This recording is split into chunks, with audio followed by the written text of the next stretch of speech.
that you're here. We've been in a series called Family Matters. So if when you came in, they gave you a foyer. If you can take it out, and we have a bunch of stuff we're going to write in there. We want you to follow the message to there. Also on our screens, we'll have everything. So we welcome you. You know, after 36 years of parenting, me and my wife, we've been through so much with our kids. And let me tell you something. You have that picture up there, Johan? Our family? I think there's a picture up there of all my kids. I don't know if you got it up there, Johan. There you go. There you go. To the left is Chris, my son-in-law. He married Alyssa. Alyssa's our third child. She gave us Elena, the prince of our family. And then she's carrying baby Levi. He's due in September. And then Julia, and Eric, who we married, Julia's the baby. We married them July 7th of last year. And then you got Pastor Nahum, Pastor Kayla, and then you got my two little cubbies, Judah and Zion. And then you got Andy, the oldest. Andy's 36 years old, and Vanessa, they've been married 15 years. Let me tell you something. All my kids, we're not a perfect family. All my kids have broken my heart. All my kids. Because we're not a perfect family, all my kids have broken my heart. And let me tell you something, parenting is not easy. We have struggled. I don't know what your family looks like, but our average family is in two categories in these days. There's a single parent family where you're single and you have kids.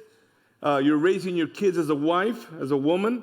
Maybe you're a blended families where he has his kids, she has her kids, and they had together blended families. So, some families are fostering and adopting, and I think that's incredible. But no matter what your family looks like, we have dreams for our kids. Every one of us as parents have dreams for our kids. Why? Because parenting is hard. Parenting is not easy. Like I said, every one of my kids have broken my heart and my wife's. And they all have their stories. We don't always know what to do as parents. We could use all the help we can get. We want to do it God's way, but it's so easy as a parent to be overwhelmed, to be tired, I don't know what to do with my kids. I don't know where to go. I don't know who to ask. As a parent, you go through situations that you've never been through in life, where you're going to have to answer questions of your kids because everybody's different and the stuff that they're going through. And sometimes you don't have all the answers. We don't know how it's going to turn out. Why? Because we're dealing with our own struggles as adults, as family, as a husband, as a wife. When you're dealing with your own struggles and yet you gotta parent your kids, it's so hard. And you wish that they wouldn't see part of you, and you wish that they wouldn't hear part of you. Especially the negative side. All of us have our negative side. That we're one person in our jobs, where sometimes we're different in the home, sometimes we're different in the house. Bottom line is that we need God. We need God in our parenting. As a parent, you go through situations that you've never been through. And we need God. And I want you to think about this. I want you to think about this. Your parents' behavior, not their advice, determines whether or not you want to be like them or you want to be with them. Your parents can give you a lot of advice, but it's their behavior, not their advice, that determines whether or not you want to be like them. So it was how they behaved towards you or with each other. Their behavior said it all. Chances are your behavior, not your advice, will determine whether your children want to be with you. You know, your parents' behavior will determine how much respect you had or you have for your parents. Their behavior. Remember, just because you had parents doesn't mean we know everything about parenting. And it's so incredible how our kids, when they think they know it all, they think that they could parent you when you're really parenting them. So with that said, the Bible talks more about dysfunctional parents than anything else, than good parents. Even Jesus didn't get along with his own brothers. And they thought he was crazy until after the resurrection. But there's hope. Jesus talked about behavior in the Bible more than anything else. He talks about behavior. And Jesus will make you a better parent. If you follow Jesus, he will make you a better parent. Why? Because at the core of being a Jesus follower It's others first. At the core of being a Jesus follower is always other first. And that goes against our nature of our kids. Why? Because of our kids, it's always me first. With Jesus, is others first. With our kids, is me first. It's always there.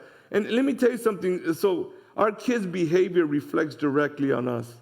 Our kids' behavior reflects directly on us. I never forget, I was a so prideful parent when my kids were younger. I mean, I was prideful. I didn't want nobody to mess up my reputation as a parent. I was disciplining my kids. I would control my kids with my eyes. They would mess up, and I would look at them. They would know, do you want to go to the bathroom? And they would go to the bathroom. If they acted bad, we would take them to the bathroom. So I'll never forget when God humbled me one day. We were driving in back in 2000, 2001. We're driving into the valley. I had a trailer behind my truck. And all of a sudden, I was going too fast, and a cop pulls me over. And I didn't know what to do, so we had Julia. Julia was our youngest, and she didn't have a car seat.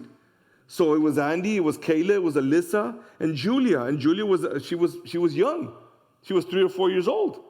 So all of a sudden, we said, we're going to put Julia in the back of the seat, and everybody put their feet on her so the cop won't give me a ticket for not having a child's seat. And we did that. All of a sudden, the cop pulls me over, and I roll down the window. Hey, officer, how are you? You're going too fast. I go, sorry about that. And I'm trying to hold. We're trying to hold Julia down. When all of a sudden, I'm talking to the officer, and all of a sudden, Julia stands up. Leave me alone. I didn't want to get a ticket. Plus, he gave me a ticket, and that humbled me because I should have a child seat, and I didn't. Man, let me tell you something. My reputation took a hit. So your kids will destroy your reputation in public whether you like it or not real fast. And that's what you need to ask yourself. What's more important, parenting or my reputation? You gotta ask yourself that. Because as parents, we want to show the world that we're kind of perfect parents when we're really not. We have a reputation. That's why you never say, my kids will never do that. Never say that, please. Never say that. Because your kids will ruin your reputation really quick. Why? Because parenting is hard. Philippians 4:19 says that my God will meet all of my needs according to the riches and glory in Christ Jesus. So through God's word, there's richness in parenting. Our job is to open our hearts. And if you've ever dedicated your kids with us, we give a letter to the child that's dedicated. But we also ask the church to make a commitment. And when they make that commitment, it takes, like the book says, it takes a village to raise a child. It really takes a village. So why do we do this in our church? Why do we give a letter to the parents? And why do we ask the congregation to be part of raising our kids? Why? 3 reasons. Write these down real quick. 3 reasons. Because it takes all of us to raise a child. It takes all of us. It takes all of us. We're here to help you. There's an old African proverb, I'm sure you've heard it. It takes a village to raise a child. That's an old African proverb. A father said once, give me the direction to that village so I can go drop off my kid because I can't handle him. So it takes children's ministry. And thank God that we have a children's ministry that impacts kids' lives. It takes the Royal Rangers, where my primo Domingo is doing an incredible job with them, impacting boys' lives. It takes youth ministry. It takes youth camps. It takes school teachers, uncles, coaches, mentors. Our kids need a deposit that God put inside of us to put it in them. So point them to Jesus. It takes all of us here. And here's the second idea. There is no perfect parents. There is no perfect parents. If you think that you're perfect, you're not. Just spend enough time in this world parenting, and you know you're not perfect. We start off with the oldest. The oldest is always like a lamb led to the slaughter because we think we have perfect kids. We put so much pressure on our kids to act and behave and don't mess up when they're going to mess up every day. We put a lot of pressure on ourselves. Parenting is hard. So if you don't have grown kids, don't judge other kids. Don't say, when my daughter grows up, she will never do that. Stop, please. Don't say that. Don't say that. Never say never. You will eat your words. I used to hate minivans. I told my wife I'll never buy a minivan. Here I am driving up to the school and dropping off my kids on a minivan. I hated minivans. I'm an SUV guy. Let me tell you something. It's hard. There's no manual on parenting. We are going to mess up. And the good news, write this down, number 3, that God is with us. God is with us in our parenting. He's with us. I know it's hard. We're going to mess up. The enemy would love to make you feel that you're alone. Matthew 1:23 says, behold, the virgin shall conceive and bear a son, and they shall call his name Emmanuel, which means God is with us. So he is constantly with us, understanding us. He's helping us to be parents. And sometimes we can't see him because parenting can reveal our weaknesses. Parenting will reveal the weaknesses inside of us as parents. That's why Paul says in 2 Corinthians 12:9, but he said to me, my grace is sufficient for you, for my power is made perfect in weakness.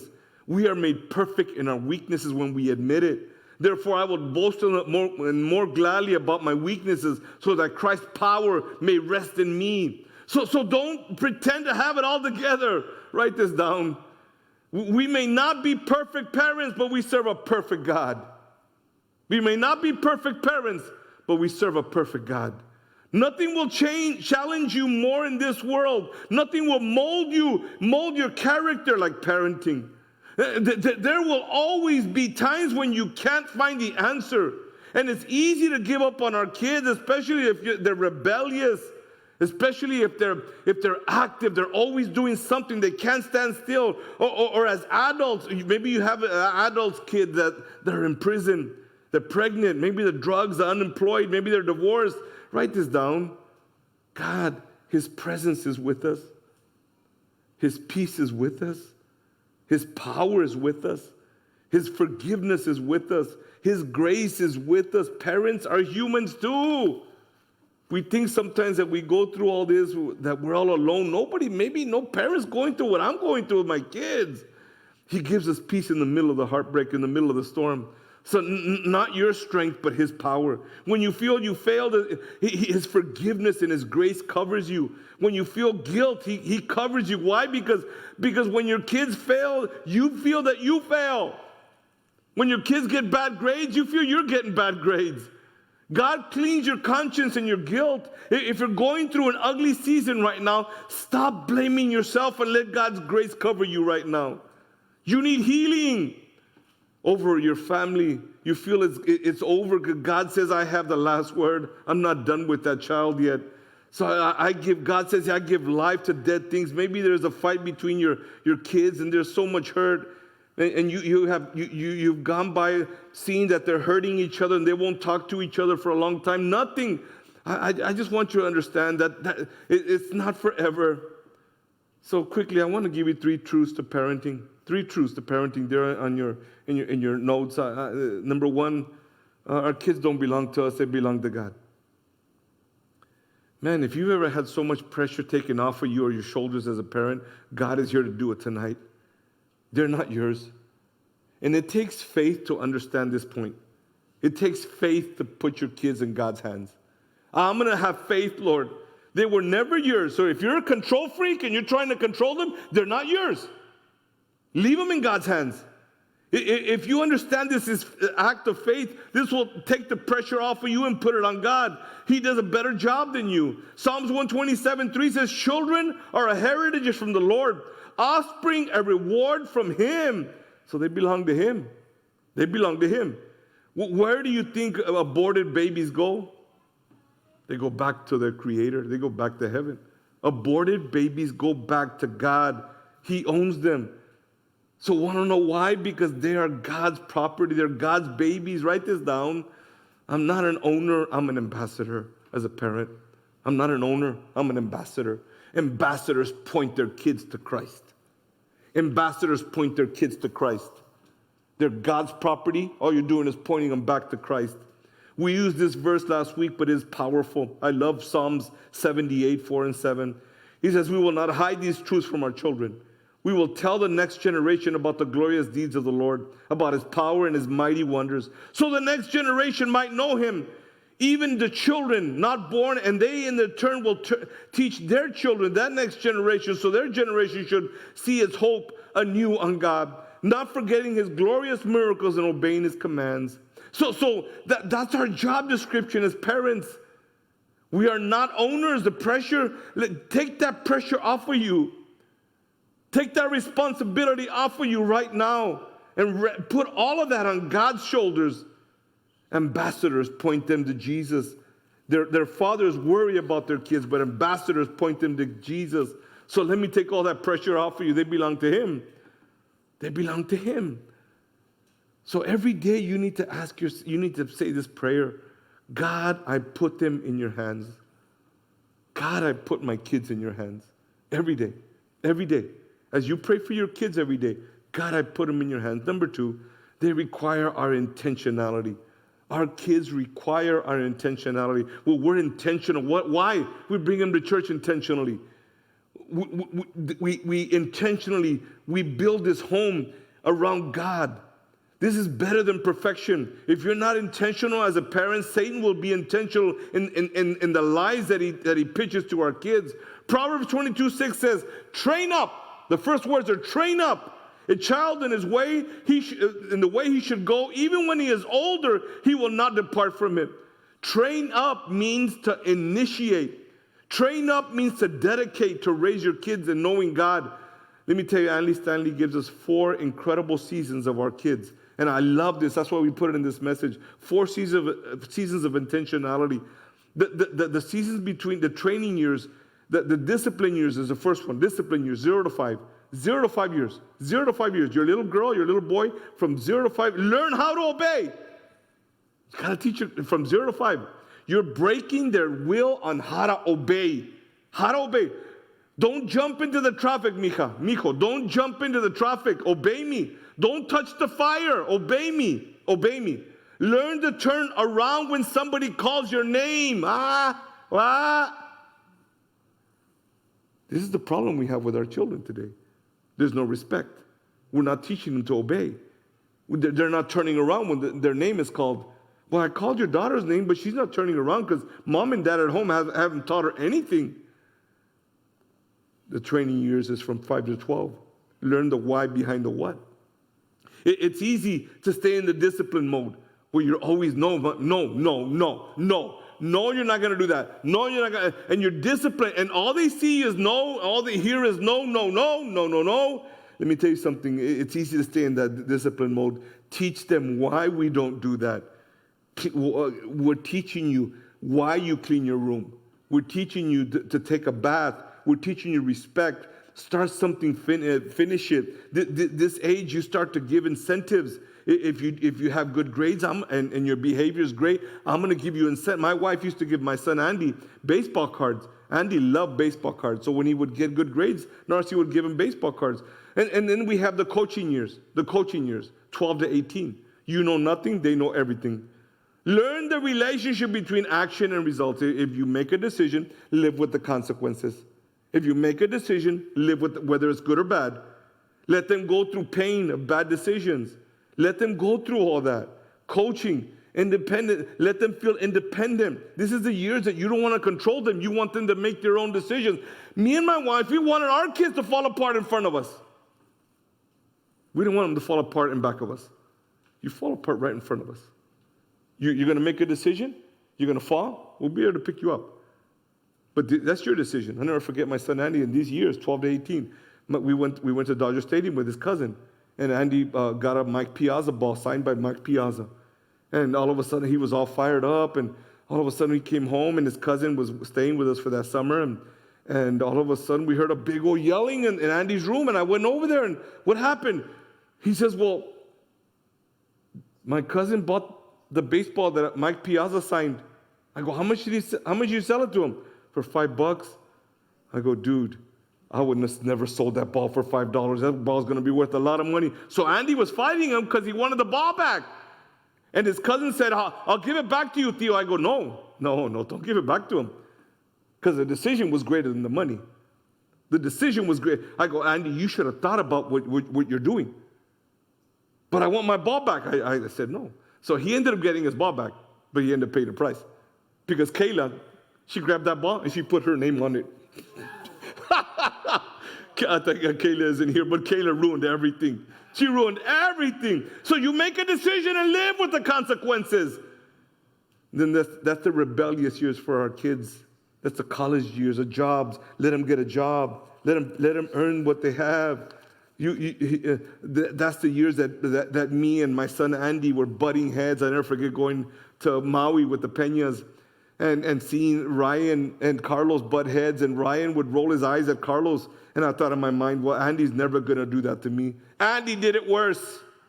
He rolled his eyes at me, and I wanted to eat him up. And we were taking family pictures in Maui one year, and Andy tells my wife, Mom, I feel Dad wants to eat me up, chew me out, and spit me back out. I did. I really did. I really did, because the decisions he was making was eating me up. And I wanted to control him. The decisions, that's where you butt heads. Friendship years is 18 plus. When your kids become adults, you have a friendship, raise children who want to be with you and with each other when they grow up. We have this problem, me and my wife. My kids are always at my house. I don't want them there. I want to leave my privacy, but they're always around. They only come around when my wife makes food. Each of these seasons have a lot of intentionality. And I want to let you know that as you build an intentionality plan, Lifehouse is here for you at every season. As you raise your kids, whether it be your children's ministry, whether it be through Royal Rangers ministry, whether it be through youth ministry, through life groups, through camps, serving on the Dream Team. We are intentional at every age and season, and we want to help you make those decisions and make your plan. Number 3, they need us to fight for them. Our kids need us to fight for them. Our kids need us to fight for them. We're living in terrible times right now.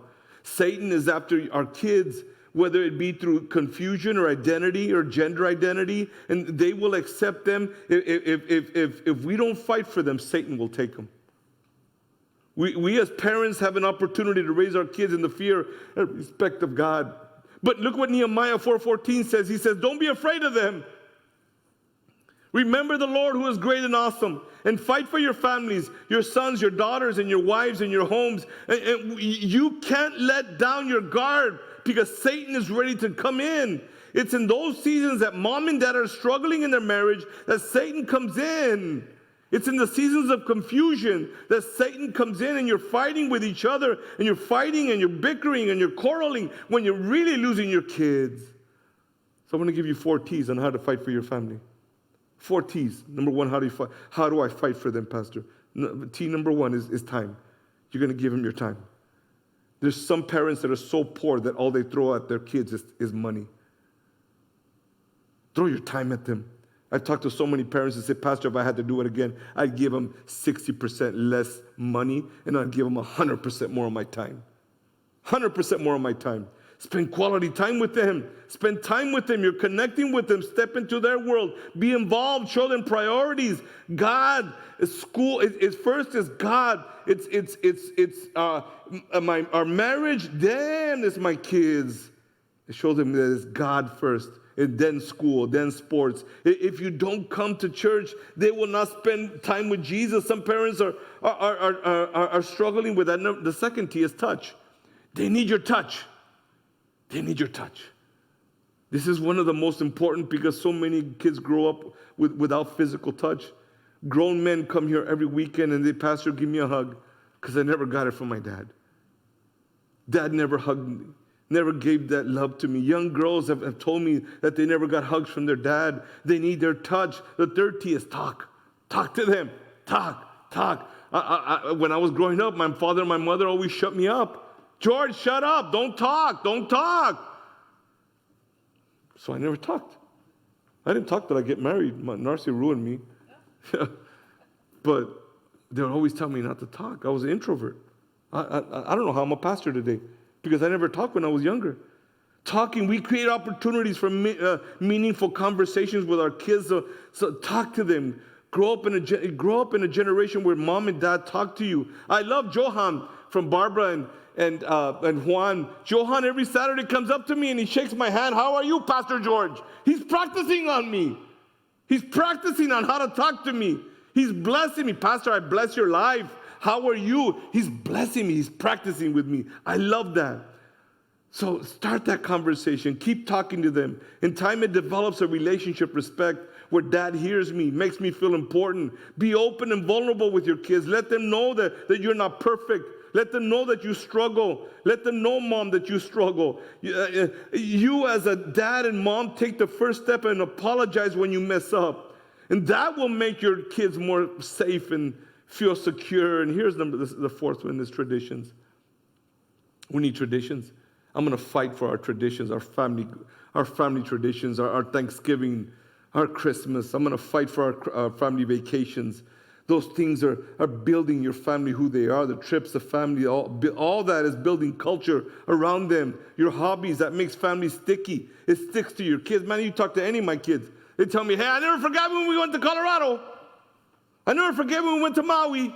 I never forget when we went over here, we went over there. We did all these things. They never forget traditions. So they always come back. So be intentional. Fight for them. And here's why. Circle this. The days are long, but the years are short. Circle that in your outline. The days are long, but the years are short, man. The years go by so fast. I've been married. We're knocking at the door of 40 years next year. We're knocking at the door of 40 years married. Let me tell you something. It flew by so fast. Time will go by so fast. Be intentional. Fight to protect your hearts. Fight from Facebook. Fight from Twitter. Fight from Hollywood. Fight from indoctrination. Fight from the LGBTQ communities. And we don't hate them. We love them. But if you don't love your children and fight for them, they will win them over. They will win them over. Negative friendships. Guard their hearts. Protect their kids. Fight for their hearts. Fight for their faith. There's a battle. What is truth? What is truth? Let them know there's only one truth, one voice, and that's God's voice, God's truth. Fight for their faith. So what's the secret to great parenting? What is the secret to great parenting? Understanding your kids may not turn out the way you want them to turn out. Wouldn't it be better that they discover why they were born in this world and who they were born to be? You and your wife facilitate that. And that's what great parents do. I have never met a father who wished he had been harder on his children, but I've met plenty of fathers who have no relationship with their kids because they dominated that their kids become what they failed to become. Inspire them, motivate them, but your kids absolutely. But don't live your dreams through them. They have their own dreams. They have their own. Don't make this about you. The number one predictor of success, right? And write this down. In parenting, in relationship, is one word: self-awareness. Self-awareness. I want to teach my kids self-awareness. That is powerful right there. Self-awareness is the cousin of emotional success. Self-awareness is the cousin of emotional success. It breeds security in people. The number one contributor to the health of parenting is teach your kids self-awareness. I'm going to teach my kids self-awareness. So when they mess up, they admit it. And the only way they're going to do that is if they see mom and dad do it. Mom and dad are honest. Mom and dad have self-awareness. When they mess up in front of us, they ask us for forgiveness. Mom and dad are authentic. They're genuine. They're original. Mom and dad are acting. They're showing this at home. Self-awareness. So I have a couple of questions for you as parents. And these are hard questions that I'm going to ask you. Who in your home feels rushed by you? Who in your home feels pressured by you as a parent? Who feels unhealthy pressure when you walk into the room? Maybe they're having a conversation and they shut up because you walk in. When you walk through the front door, who are you driving away in an effort to bring out their best? What would it look like? And what would it require from you to adjust your pace as a parent? Maybe these questions scare you to death, but let me tell you, what you should fear more is losing the relationship with your kids as adults. Can you adjust your demands as a parent? Because that's what Jesus' love requires in parenting. It requires us to swallow our pride as parents and ignore our self-centered heart and protect our children rather than always protecting our reputations as parents. A lot of us protect our reputation. I don't want nobody to know that I'm struggling. I don't want nobody to know this. So instead of protecting our children, we're protecting our reputation. Can you be honest with yourself tonight? The way you were raised is not working in this generation. We need to do it God's way. Stop telling yourself that you're okay, that you can make it on your own. You can't. Either you accept God's wisdom in raising your kids or you fail. You need His wisdom. You need His strength. You need His patience. And and can you teach self-awareness to your children? Because that's gonna decide whether you've done a great job with your kids. I've messed up a lot, and I need help as a parent. But me and my wife decided when we were married, and I never forget, James Dobson helped us so much. We read a bunch of James Dobson books. In one of the books, it said, it was a quote that I never forget. It says,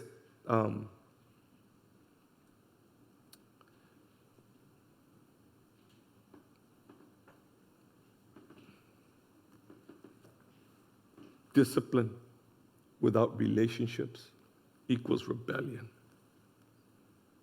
Discipline without relationship equals rebellion. Got to have a relationship with Him. Me and my wife figured it out. How do we figure it out? It's not the things that we were telling them. We don't have an hour to sit down with you, mijito, and give you 1 hour lecture about life. We didn't have that. It's the things that they were seeing in us. Like we started out the message. Will your kids respect you for being genuine and authentic in your parenting? Or will they say, I don't want to be like mom and dad? They always fought, but they were another person in church, man. They were totally different in church. At home, they were different. At church, they were, oh, who are you? At the end, when they're adults, will they say, man, we remember when you and your mom fought, Dad? God, that was a turnoff for us. God is speaking to us, all of us, on parenting. And He's telling you, listen, I'm not done with you yet.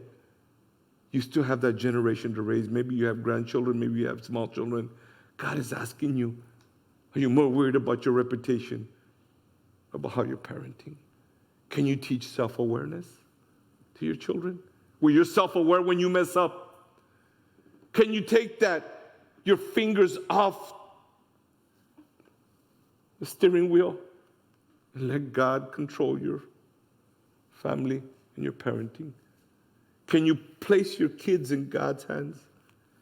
Can you tell God, I can't do this without you. I can't parent without you. I need you. I need you to give me your wisdom, your understanding, your patience, your guidance, because I feel so much guilt when my son sees the worst in me and not the best in me. And I know that word, that verse that says, honor your father and your mother and your days will be long, that honor is unconditionally. And a lot of kids have honored our parents, even though they've done a miserable job. Can you be that person that says, Lord, I'm taking my hands off the steering wheel and my white knuckles, and I'm letting you control. You're in control of my parenting, Lord. I want to parent my kids with love. I want them to make their own decisions. I'm not going to have these with a Mexican mentality that, mijito, when you get older, you're going to take care of me, right, mijito, right? When I have Pampers, you're going to be changing my Pampers, right, mijito?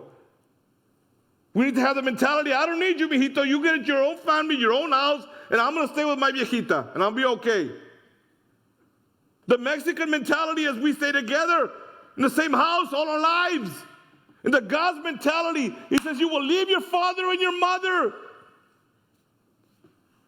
you will cleave with your wife and build your own culture in your own house. That's the way God wants it. You're going to be a great father one day, mijito. Mama, you're going to be a great mother one day. You're going to have kids. You're going to give me a lot of grandbabies. And you're going to have your own house. And now you're going to know that famous mother saying that one day you're going to have family. And you're going to know what it is to be a mother. Because parenting is not easy. Can you teach your kids self-awareness? Number one, teach them when you mess up. Hey, I'm sorry. I messed up. So as we bow our heads tonight, I want you to make a fist in your right hand. Make a fist. And if you're a parent, I'm going to ask you in a little while to open it up and let your kids go. And if you're a son, if you're a daughter, make that fist. And in a little while, I'm going to ask you to open up your fist, and you're going to let your parents go because they're not perfect. Father, tonight I need you.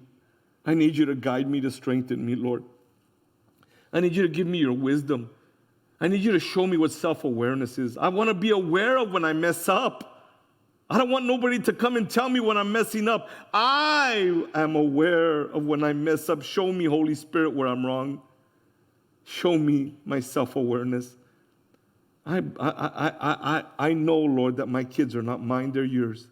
I know, Lord, that my parents are not mine, they're yours, Lord. I let go tonight of my kids, Lord, and I place them in your hands. Open your fist. Kids, open your fist. Father, I leave my parents in your hands, Lord. I know they're not perfect, but I forgive them. If they've hurt me in any way, Lord, I forgive my parents. I forgive, Lord, as a parent, I leave my kids in your hands, Lord. They're not mine, they're yours. I pray these things in the name of Jesus. If you believe that, give the Lord a clap offering. Amen and amen.